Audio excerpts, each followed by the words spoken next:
Mesdames, Messieurs, bonjour, bienvenue au domaine des sources de Diolfi pour en petit moment lecture avec deux auteurs, on va dire. Avant de commencer, je vais passer la parole à Christine Priotto, maire honoraire de Diolfi. Madame le maire ou Madame la mairesse, je ne sais pas. Bonsoir à tous.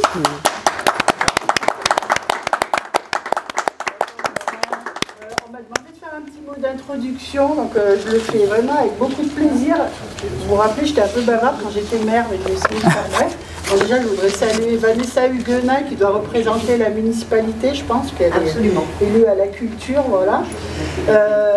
Donc j'ai eu le plaisir d'être maire de Diolfi. Et donc, j'ai eu la lourde tâche d'avoir à gérer ce dossier du Club Med fermé. Donc, vous êtes aujourd'hui, hein, vous savez tous que c'est un ancien Club Med ici, qui a été fermé pendant très longtemps. Et donc, je veux profiter de cette soirée pour remercier donc, Bernard et surtout Frédéric Ben Saïd, qui ont repris ce lieu, qui redonnent vie à ce lieu.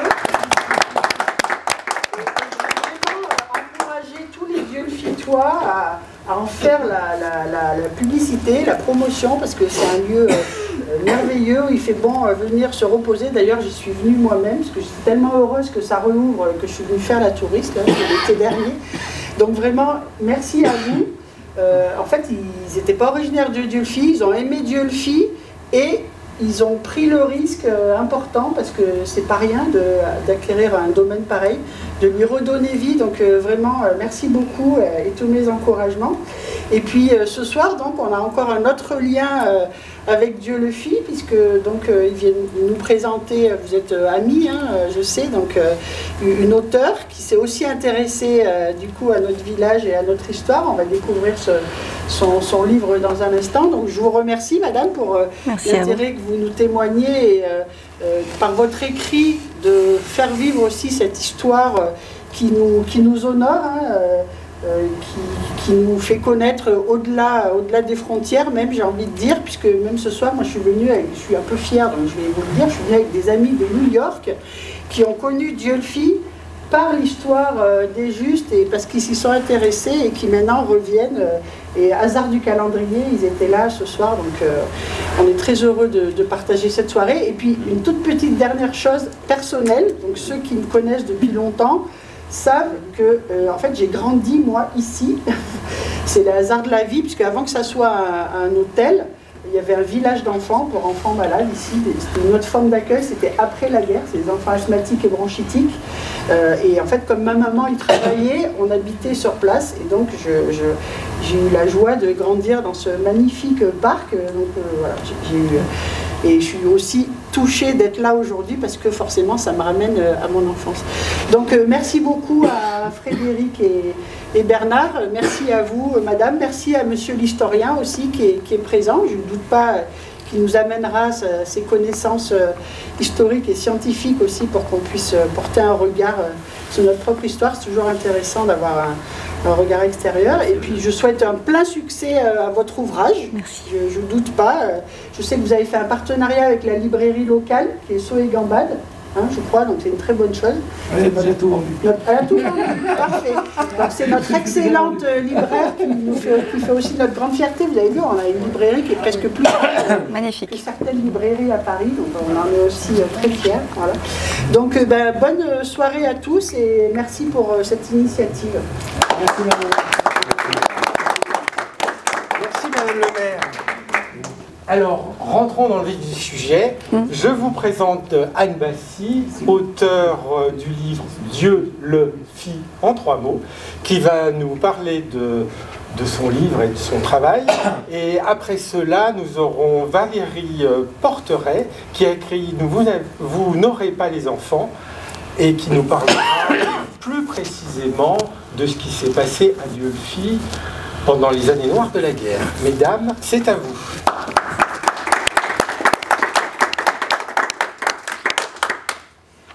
Merci à tous d'être venus si nombreux. Donc, merci bien sûr Frédéric, Bernard, Christophe, Lara, David et tous ceux que j'oublie.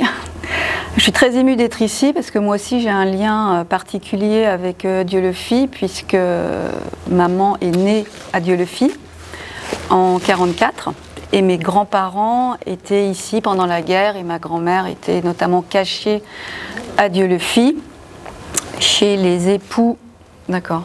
C'est mieux avec... Vous voulez un micro? D'accord. Attends, celui-là il marche pas. C'est vrai que j'ai pas une très grande voix, moi. Est-ce que c'est mieux? Oui. Beaucoup mieux. Donc je recommence. Non, je recommence pas.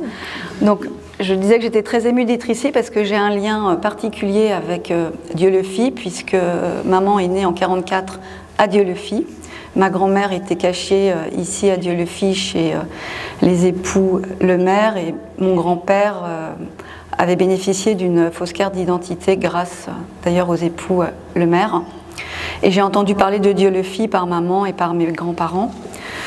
Et je me suis également intéressée à ce village grâce aux travaux de Bernard Delpal et à travers son livre magnifique que je suppose vous connaissez tous ici, mais également grâce à Valérie ici présente qui a fait un travail formidable de recherche sur le sauvetage des enfants de Vénissieux et sur les enfants qu'elle a pu retrouver, sachant que certains enfants ont été accueillis ici à Dieulefit, mais aussi dans la région.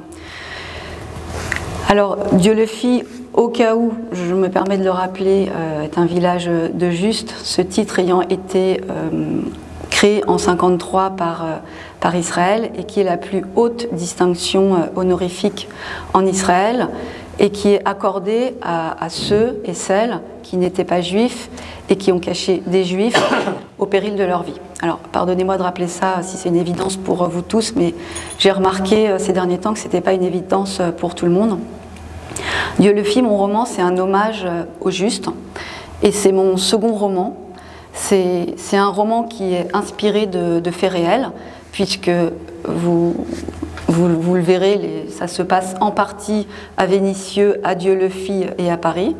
Vous pouvez y retrouver un peu de moi et vous allez surtout retrouver les histoires des enfants cachés et des résistants que j'ai connus. Et puis vous allez surtout traverser une période liée à mon imagination. J'ai essayé de donner un souffle romanesque puissant à toute cette histoire. Alors Dieulefit, c'est l'histoire de Christophe Lemaire, qui est fils d'agriculteur endetté, ici à Dieulefit, en particulier dans la montagne, ce qu'on appelle la petite montagne de Dieulefit.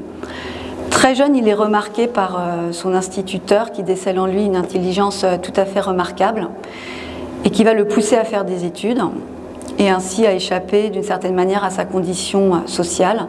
Il va aller à Paris, il va devenir avocat, il va d'ailleurs devenir un célèbre avocat du barreau de Paris. Et un jour, il va être confronté, malgré lui, à un procès qui va faire ressurgir les fantômes du passé et qui va le confronter à deux secrets de famille qui vont bouleverser ses repères, bien sûr, et qui vont l'obliger à entreprendre des recherches. Et à l'occasion de ces recherches, il va mieux comprendre son destin et que son destin est autant lié en fait à son histoire personnelle qu'à l'histoire avec un grand H de la région. Donc c'est un roman qui est construit sous forme d'enquête et également sous forme de quête en fait d'identité. Et à travers cette quête d'identité, c'est tout un pan méconnu de l'histoire de France qui se révèle, celle de Dieulefit et celle du sauvetage des enfants du camp de Vénissieux. Alors, les moments qui se déroulent à Dieulefit sont des moments que j'ai vécu moi-même, puisque je suis venue ici il y a 3 ans. Je suis venue pour 3 jours pour écrire, et finalement je suis restée 3 semaines, parce que ça me plaisait beaucoup d'être ici, et que j'ai pu revoir un certain nombre de personnes que je connaissais, rencontrer des gens que je ne connaissais pas, et puis parler aussi à Bernard Delpal. J'ai passé beaucoup de temps dans la forêt de Soux, ce qui m'a inspirée, j'espère, pour décrire la nature que j'ai trouvée ici très belle, pour décrire aussi la ville, et pour essayer de décrire cette école de Beauvallon et également Crest, quand le héros Christophe va au lycée à Crest. En synthèse, ce livre, c'est une invitation à réfléchir sur le poids des secrets, sur la construction de l'identité des enfants cachés et sur la transmission de la mémoire individuelle mais également collective. C'était important pour moi de rendre un hommage à la résistance en soutane, comme on dit ici, la résistance catholique, la résistance protestante, mais également la résistance juive et la résistance communiste. Pour moi, ce livre, c'était un devoir de mémoire et une invitation à se souvenir. Alors, je vais essayer de partager avec vous 5 points qui me semblent intéressants, mais qui moi, sont des points qui m'émeuvent en particulier dans le roman. Donc, je vais commencer par vous parler de la personnalité de Christophe. Ensuite, je vais vous parler de la résistance. Je vais vous parler ensuite, en 3e point, du droit, de la morale et de la justice, ce triptyque un peu infernal pour nous les juristes. Je vais vous parler aussi de la résistance au féminin et ensuite des secrets de famille. Alors je regarde le temps pour que tout le monde ait le temps de s'exprimer. Alors je vais commencer par la personnalité de Christophe. Je vais essayer de rien dévoiler pour que ceux ou celles qui n'ont pas lu le roman puissent quand même le lire en suivant l'intrigue. Donc Christophe, c'est une personnalité que j'ai essayé de rendre complexe et tourmentée.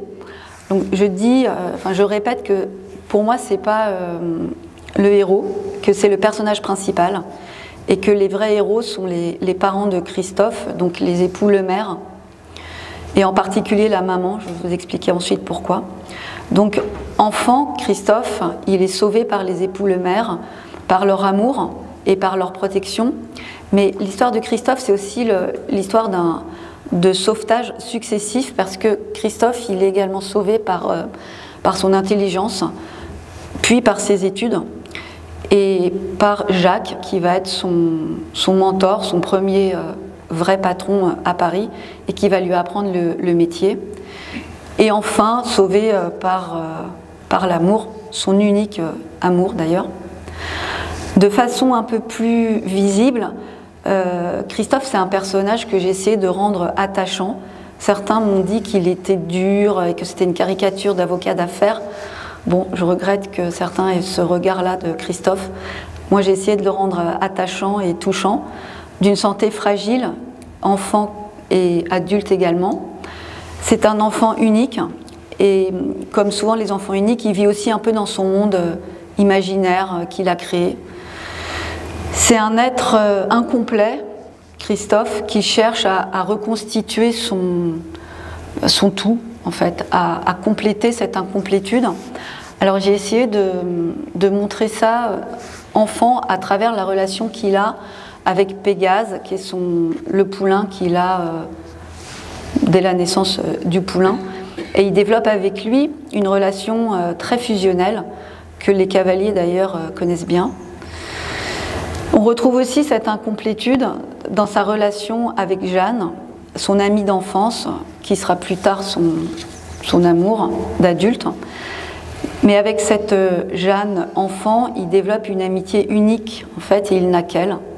Alors il y a un autre personnage, Ferdinand, qu'on retrouve un peu plus tard dans le roman, qui est important, mais qui n'est pas son ami de cœur et son ami unique. Et il développe également il cherche à compléter cette incomplétude avec Jacques, bien sûr, donc son patron, comme je disais tout à l'heure, qui pour lui représente la loi, et d'ailleurs l'unique loi. Alors Christophe, il est habité par 2 mondes, bon, comme tout le monde, mais un monde intérieur et un monde extérieur. Le monde extérieur, c'est son univers professionnel dans lequel il excelle. C'est un brillant avocat qui n'oublie pas de défendre avec justice et justesse et morale et éthique tous ses clients. Et Christophe, il est totalement déchiré entre ce monde extérieur et ce monde intérieur. Et ce monde intérieur, bien sûr, c'est sa vie intime. Cette vie intime où il est beaucoup plus solitaire, avec ce sentiment d'incomplétude qui résiste au temps, et avec une incapacité à s'attacher aux femmes d'une part, et à les aimer, d'autre part, à s'attacher au féminin dont on l'a séparé très tôt. Il est déchiré entre ce monde extérieur qui l'étouffe et dont il est prisonnier, enfin ce monde intérieur qui l'étouffe et dont il est prisonnier, et ce monde extérieur dans lequel il déploie beaucoup d'énergie à travers son métier. Et cette souffrance, elle vient aussi de cette absence de lien entre ces deux mondes. Et c'est la raison pour laquelle j'ai créé cet univers professionnel du cabinet d'avocats qui est pour lui un refuge, qui est d'ailleurs un refuge pour beaucoup d'avocats. Ça, c'est le premier point que je voulais partager avec vous, en respectant l'intrigue et en essayant de ne pas dévoiler trop de choses pour ceux qui ne l'ont pas lu. Donc c'est un exercice qui n'est pas évident. Le deuxième point que je voulais voir avec vous, c'était l'hommage au juste et à la résistance qui est pour moi essentiel. Comme je vous le disais tout à l'heure, ce livre, pour moi, il s'inscrit dans un devoir de mémoire et dans le cadre d'une invitation à se souvenir. En France, sur les 70 000 enfants juifs, il n'y a eu que 11 000 et quelques déportés. C'est peu. Il n'y a aucun pays qui n'atteint ce pourcentage de jeunes vies sauvées. Et donc j'ai voulu rappeler la morale et la trajectoire de l'engagement de celles et de ceux qui ont accueilli des enfants, quel que soit leur âge. Cette conjonction extraordinaire d'hommes et de femmes qui étaient animés d'un courage hors du commun pour accepter de braver les lois de Vichy, au nom en fait d'un principe d'humanité, sans rien attendre. Et toute la folie, elle part des époux Lemaire dans le roman, qui sont des agriculteurs qui vivent au rythme des saisons, comme tous les agriculteurs, avec ce rythme qui est imposé par la nature. Et ils vont rompre avec cette organisation, c'est ce que moi j'appelle l'appel de la conscience. Et ils vont rompre cette organisation en accueillant cet enfant. Cet enfant qui ne provient pas du camp de Vénissieux. Alors, je vais vous parler un instant du sauvetage des enfants du camp de Vénissieux, parce que le livre, il est structuré en flashback, avec des rappels de ce qui s'est passé brièvement, sans insister d'un point de vue historique, parce que je ne suis pas historienne, et Valérie reprendra justement le flambeau, puisqu'elle a dédié ses recherches à ce sauvetage-là. Moi, j'ai voulu rappeler le sauvetage des enfants de Vénissieux parce que mes grands-parents étaient impliqués dans ce sauvetage. J'en ai entendu parler depuis toujours. Et ce que je vais vous dire là, je vous le dis avec mes souvenirs d'enfants, d'adolescents et d'adultes. Ce ne sont pas des choses que j'ai puisées dans les livres historiques, même si je ne trahis rien et que je respecte bien sûr l'histoire. Vénissieux, c'est un magnifique sauvetage. On l'appelle la nuit de Vénissieux. Ça s'est passé du 28 au 29 août, où des enfants ont été accueillis à Dieulefit et dans la région, grâce à une interprétation d'un décret de 42 de Vichy qui permettait plusieurs exceptions à la déportation, dont une qui était que les enfants de moins de 18 ans non accompagnés ne seraient pas déportés. Et le réseau de résistance de l'époque, composé notamment de juristes, a réussi à faire en sorte qu'on puisse sortir des enfants de moins de 18 ans non accompagnés en imaginant un procédé juridique, légal très intelligent, c'est d'organiser des délégations de paternité au profit d'une association qui s'appelait l'Amitié chrétienne, afin que les enfants puissent ne pas être déportés. Il y avait une loi du 24 juillet 1889, j'insiste un tout petit peu sur cette loi parce qu'elle est encore en vigueur, qui est une loi sur la protection des enfants maltraités ou abandonnés, qui permet la déchéance de la puissance paternelle et donc de créer des actes de délégation de paternité pour que les 10 enfants ne soient pas déportés. Donc parfois on me dit mais c'est incroyable, les parents ont abandonné leurs enfants. En fait ce n'était pas un abandon d'enfants, c'est un abandon de droit de paternité. Je pense que Valérie reviendra dessus ensuite. En tout cas, les juristes de ce réseau de résistance ont pu sauver 108 enfants grâce à l'interprétation de cette exception qui permettait de ne pas déporter des enfants mineurs non accompagnés. Après, il y a eu tout un concours de circonstances à l'occasion de ce sauvetage qui ont permis sans doute d'accélérer et de le réussir. Il y a quelques figures qui sortent de l'ombre lors du sauvetage des enfants de Vénissieux. Je vais les citer. Je vais en citer certains, je vais en oublier, je suis absolument confuse pour ceux que j'oublie, mais encore une fois, c'est pas un moment d'histoire. Valérie, je te laisserai compléter si j'oublie, pour compléter ceux que j'oublie. Il y avait bien sûr Monseigneur Saliège, il y avait Gilbert Lesage, Jean-Marie Soutou, l'abbé Glasberg, le cardinal Gerlier. Il y avait bien sûr tous les membres de l'amitié chrétienne. Il y avait la famille Soubéran qui a accueilli des enfants, j'en reparlerai tout à l'heure. Il y avait plusieurs pasteurs, le pasteur Brognier, le pasteur Trocmé, qui n'était pas Dieu-le-Fils, mais d'à côté. Il y avait le pasteur Roland de Purie à Lyon. Et bien sûr, il y avait la CIMAD, il y avait l'OSE et il y avait des personnes individuelles. Voilà, c'était important pour moi de les citer aujourd'hui et de partager ça avec vous. Le troisième point que je voulais partager avec vous, c'était sur le droit. J'insiste sur la vie dans ce cabinet d'avocat, qui est une vie d'avocat des années 70 à 80.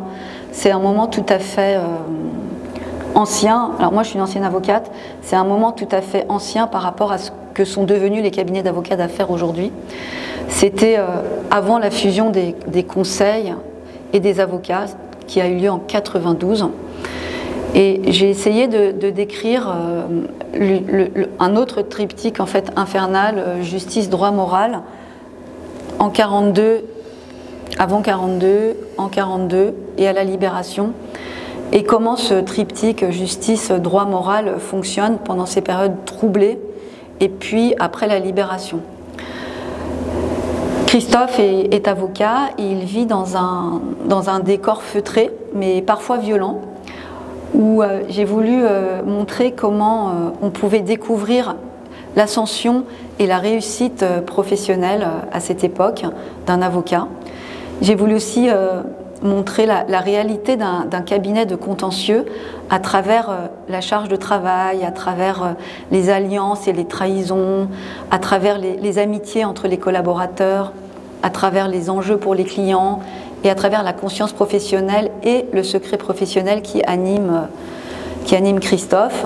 Et également démontrer les jeux de pouvoir auprès des clients et les relations professionnelles que Christophe tisse avec son mentor.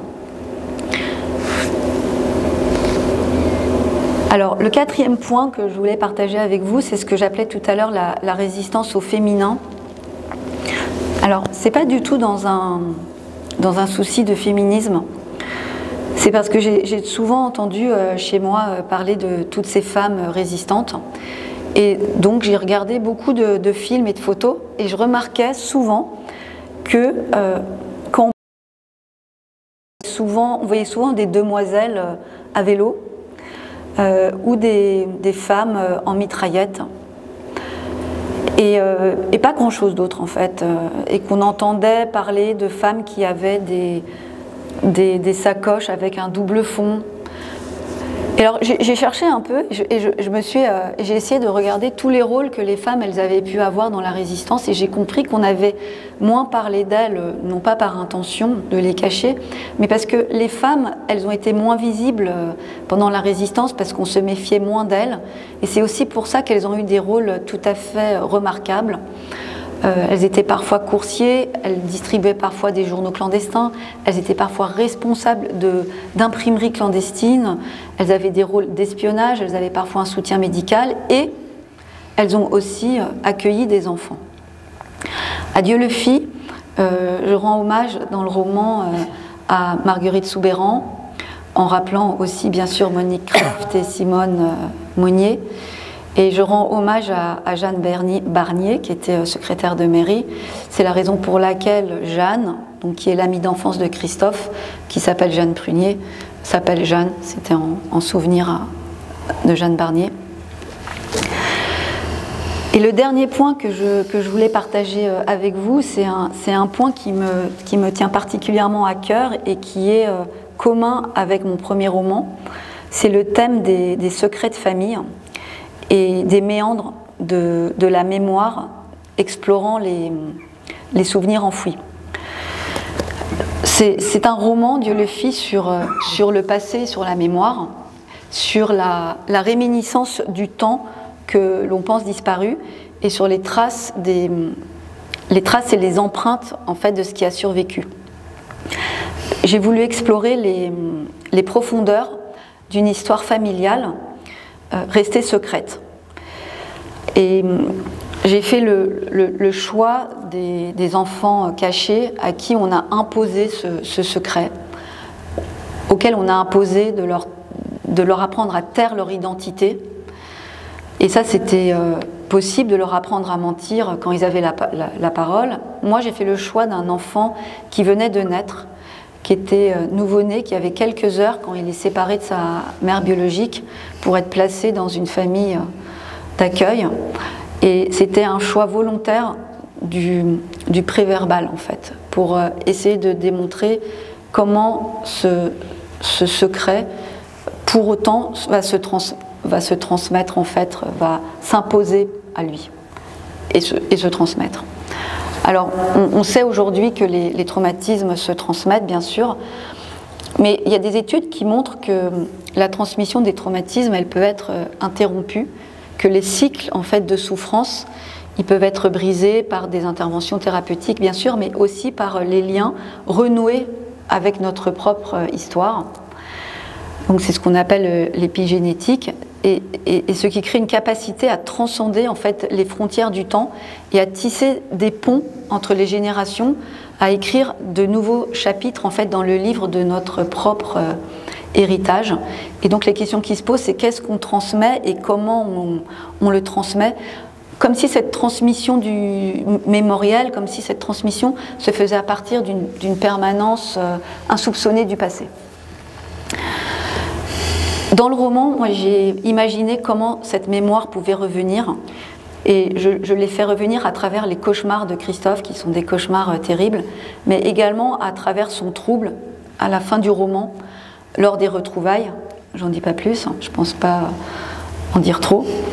Et quand Christophe va avoir connaissance des 2 secrets de famille qu'il apprend très brutalement, il va faire des recherches et grâce à ces recherches, il va rétablir son histoire. Et j'ai essayé de vous faire voyager à travers un voyage émotionnel assez tumultueux pour lui. Et c'est aussi l'histoire d'une résilience parce que au milieu de cette tourmente qui débute avec ses parents biologiques, émerge pour Christophe un chemin lumineux qui va permettre de transcender les chaînes du passé. Il va être confronté à ces démons, aux démons de son histoire, aux démons de l'histoire, avec un grand H, et il va s'ouvrir, il va ouvrir sa propre vulnérabilité, et il va tisser des liens entre ce passé qu'il ignorait, et qu'il a voulu ignorer, parce que tout est là pour montrer la vérité, et il ne voit pas, ce qui est le principe des secrets, et en tout cas c'est le principe de ce qui se présente à nous quand on ne veut pas le voir, on ne le voit pas, alors que c'est là au milieu et que tout est une évidence. Il va essayer de tisser des liens entre ce passé qu'il ignorait, qu'il ignore de moins en moins, qui se présente à lui de façon très brutale, et le présent qu'il vit et qu'il subit. Et en fait, c'est un itinéraire vers la guérison. Alors voilà les points que je voulais partager en particulier avec vous. Je vais répondre à 2 questions qu'on me pose souvent. Pourquoi j'ai écrit ce livre ? Alors, je crois que vous l'avez compris, pour moi, ce livre, il s'inscrit dans un travail de mémoire que j'essaye d'honorer, celle de la résistance, celle des justes, mais tout le monde n'est pas qualifié de juste, compte tenu de la définition de juste. Et donc, j'ai voulu faire résonner cette période de l'histoire.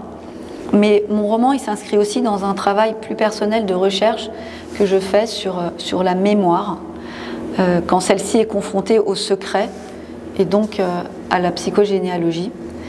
Et à travers l'écriture, j'ai essayé de rendre présent ce qui est caché. J'ai également essayé de travailler la notion de héros. Dans la mythologie, les héros sont hors normes. Et moi, j'ai voulu mettre l'accent sur les héros du quotidien, qui ont été les justes. Alors, on me demande aussi souvent comment j'ai écrit ce livre et où je l'ai écrit. Ce livre, je l'ai écrit à Paris et à Dieulefit. Je l'ai commencé quand je n'avais pas encore fini mon précédent roman. Et je me suis sentie tout à fait précédée par ce roman, comme s'il y avait une urgence à l'écrire. Le point commun entre les deux romans, ce sont les secrets de famille. Et je me suis laissée embarquer voilà, par cette histoire de Dieulefit et par ces deux secrets. Et je me suis laissée absorber par l'histoire et par les personnages. Quand j'écris, moi je me coupe en fait du réel et j'aime beaucoup être avec mes personnages qui me donnent accès à un monde auquel, en tout cas moi, mon monde actuel ne me donne pas accès. Et je vais terminer sur la construction du roman. Le roman est en 4 parties. La première partie s'appelle « Au commencement ». C'était important pour moi de l'appeler au commencement avec une référence bien sûr au livre de la Genèse. Le deuxième chapitre s'appelle Babylone la Grande. Et voilà, je l'ai appelé Babylone la Grande aussi en référence historique religieuse, voilà, au livre de la Révélation, à l'Apocalypse, enfin pour ceux qui sont intéressés par l'histoire et l'histoire religieuse. La troisième partie s'appelle L'homme nouveau. Et c'était important pour moi aussi de faire référence à l'homme nouveau créé selon Dieu dans une forme de justice et de sainteté. Le croyant revêtu voilà, d'un être nouveau, renouvelé par le Christ. Et la quatrième partie, la dernière, qui s'appelle Dieulefit, cette fois-ci en un mot, donc en hommage à ce village. Voilà ce que je voulais vous dire en essayant de respecter le temps imparti. J'espère que le livre vous plaira pour ceux qui ne l'ont pas lu. J'espère que ceux qui l'ont déjà lu peut-être verront autre chose à travers ce que je viens d'indiquer. En tout cas, ce que je souhaite particulièrement, c'est qu'ils permettent de mieux protéger la mémoire des justes et des résistants et de mieux connaître l'histoire de Dieulefit et de Vénitieux. Voilà.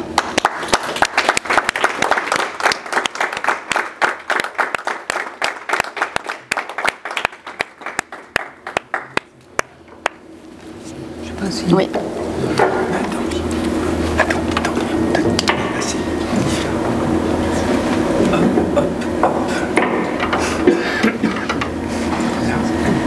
Merci. Merci de nous accueillir ici et puis évidemment merci à Anne de m'avoir permis d'être présente à ses côtés, sachant que j'ai toujours gardé en mémoire la gentillesse extrême avec laquelle son grand-père, Charles Lederman, ce grand résistant, était venu soutenir mon travail en 1996 lors de la présentation de mon premier ouvrage sur le sujet. Et j'avais été d'autant plus émue que je connaissais quand même le parcours de Charles Lederman, qu'on appelait une tête brûlée, avocat communiste qui s'était échappé d'un stalag, qui avait commencé son travail de sauvetage et d'entraide au camp de Gurs, poursuivi à Rivesaltes, qui ensuite prend la tête du bureau régional de l'OSE à Lyon, et aussi ses démarches qu'on lui doit auprès de Monseigneur Saliège, et puis évidemment tout ce qui prend forme lors de cette affaire, de cette fameuse nuit de Vénitieux et des suites incroyables, puisque pour maintenir les suites positives du sauvetage, il faudra protéger ces enfants encore pendant 2 ans après Vénitieux. Je m'associe aussi à Anne pour rendre hommage à Monsieur Delpal. Voilà, j'étais son étudiante à l'université quand j'étais très jeune. Et ensuite, on s'est retrouvés une vingtaine d'années plus tard, parce qu'évidemment, il connaissait mon travail. Et en 2011, il voulait absolument me dire combien il avait été marqué par la venue d'Isaac Fabricante à Dieulefit. Et c'est comme ça que j'ai pu ensuite organiser plusieurs voyages et prendre la parole de Isaac Fabricante et de mieux comprendre comment il avait vécu l'affaire de Vénissieux de son point de vue d'enfant. Alors c'est pour ça que ce soir, en fait, je ne vais pas vous traiter entièrement de l'affaire de Vénissieux, je vais plutôt essayer de reprendre quelques parties de cette affaire et de vous dire quelles ont été ses paroles. Donc d'enfant, sachant que donc voilà, j'ai soutenu, en fait j'avais commencé une première thèse de doctorat, en 99 on pensait qu'on n'aurait pas assez d'éléments pour traiter de l'affaire de Vénissieux, puis Serge Klarsfeld, lorsque j'ai réédité mon livre de 96 en 2012 à la mairie de Lyon, m'a demandé de retourner voir mon directeur de thèse parce qu'il estimait que j'avais assez pour soutenir ma thèse. Et en fait, il a eu raison puisque je n'ai jamais, en 92, on me disait que j'arrivais trop tard. Et en 2012, je n'ai jamais autant travaillé, d'abord parce que j'ai bénéficié de tout ce que j'avais déjà fait depuis 92, mais aussi on a eu évidemment le téléphone portable, EasyJet, tous les réseaux sociaux, la connexion, l'ouverture des archives qui ont facilité mon travail et sans doute aussi qu'un bon nombre de ces enfants que vous voyez ici comprenaient l'urgence de donner leur témoignage.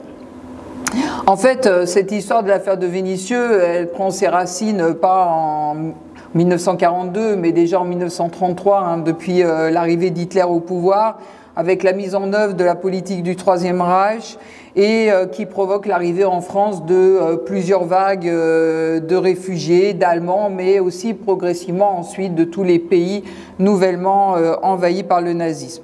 Et parmi eux, on va avoir cette famille Fabricante qui arrive en France lors de l'exode de 1940. Alors, les époux Fabricante que vous voyez sont polonais, ils s'étaient installés en Belgique dans les années 1920 et c'est dans la ville d'Anvers que le père de famille, Félix, va commencer à travailler dans les diamants.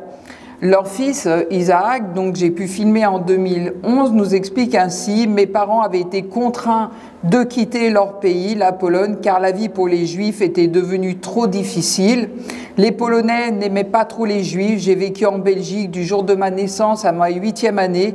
J'aimais bien ma vie en Belgique et mes parents disaient souvent que c'était beaucoup mieux qu'en Pologne. » Et puis, il nous a fallu quitter la Belgique au mois de mai 1940. On a pris précipitamment tout ce que l'on pouvait prendre et nous sommes montés dans un train. Nous nous sommes rendus en France, mais lorsque nous sommes partis, mes parents étaient persuadés que c'était qu'une question de jours ou de semaines et qu'ensuite nous pourrions retourner très vite en Belgique.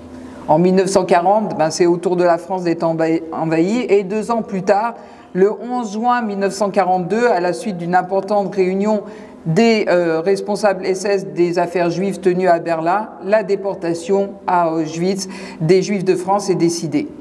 Le 2 juillet 1942, donc quelques temps avant cette grande rafle du 26 août 1942, Vichy accepte de livrer 22 000 Juifs étrangers de la zone nord et 10 000 Juifs étrangers qui sont répartis sur les 40 départements constitutifs donc, de cette région de Lyon. De la zone libre et dont 10 départements appartiennent, à la région de Lyon. Et enfin, pour assurer le bon déroulement des opérations, Vichy a offert aux nazis la contribution de la police et de la gendarmerie française.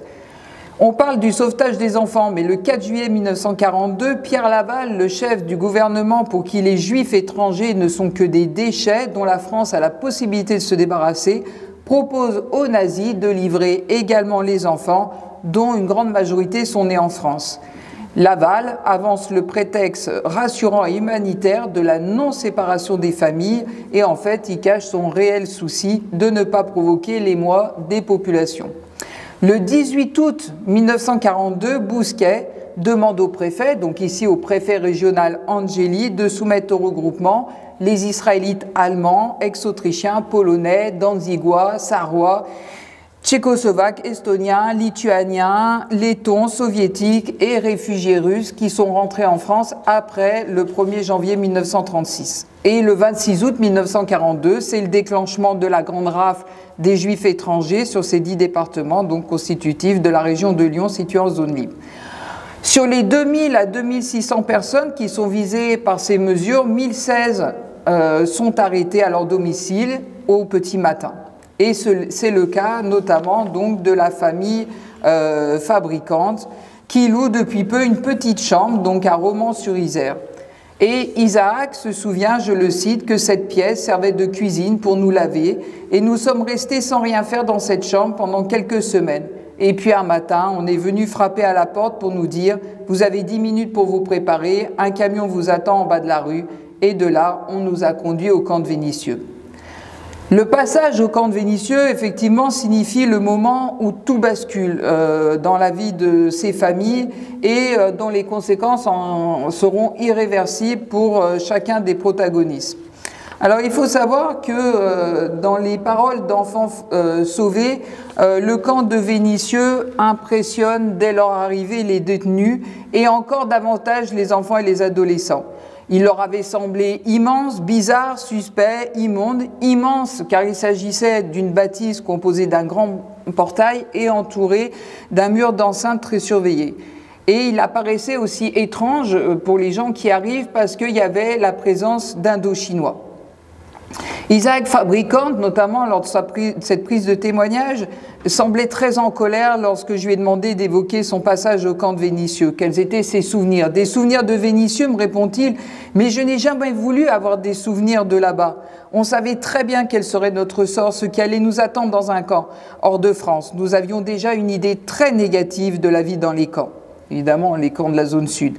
Et contre toute attente, c'est précisément dans ce camp, en utilisant la couverture légale de l'amitié chrétienne et grâce à ce que nous a rappelé Anne, au soutien des membres résistants, non seulement des services des Vichy, de la CIMAD protestante, du SSAE, mais évidemment de l'OSE, l'œuvre de secours aux enfants, que des combattants sans armes, de toute obédience, et parmi eux Charles Lederman, qui avait entrepris d'autres actions de sauvetage et qui se connaissait, participe au triage des internés à la commission de criblage, afin évidemment non pas de livrer ces personnes à leurs bourreaux, mais tenter de plaider leur cause et de leur faire bénéficier à chacun des internés des exemptions dans un sens favorable.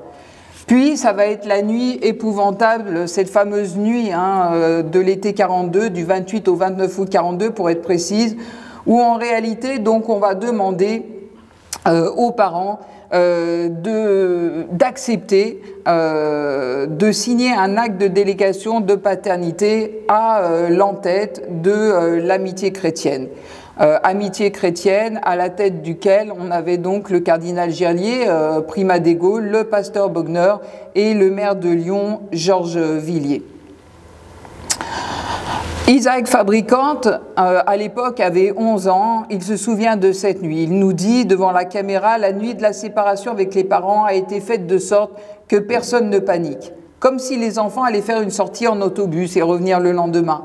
Mais nous ne sommes jamais revenus. Alors, sur le coup, on ne s'est pas embrassé. De loin, nous nous sommes juste fait un petit signe de la main. Ce que je ne savais pas, c'est que c'était la dernière fois que j'allais les voir. Je sais également qu'il s'était adressé à ma sœur qui était plus âgée que moi pour lui demander qu'elle s'occupe bien de moi, car je n'étais pas un enfant en très bonne santé. Ma sœur avait 6 ans plus d'eux. En cette nuit, du 28 au 29 août 42, en même temps, 545 des internés étaient conduits à la gare de Saint-Priest via Drancy en vue de leur déportation à Auschwitz, tandis qu'un nombre important d'adultes sont également libérés, dont cette centaine d'enfants qui vont prendre le chemin de liberté. Et donc, je vous présente ici un exemple d'acte de délégation de paternité qu'ont signé les parents de Mela Baker. Je voulais également vous parler des suites de cette affaire, c'est-à-dire que sont devenus ces enfants. Alors la suite de l'affaire de Vénissieux, c'est une épopée brûlante qui va débuter très tôt, dès la matinée du 29 août, par l'exfiltration des 108 enfants qui vont être conduits donc dans l'ancien couvent de la montée des Carmélites à la Croix-Rousse dans le 4e arrondissement de Lyon.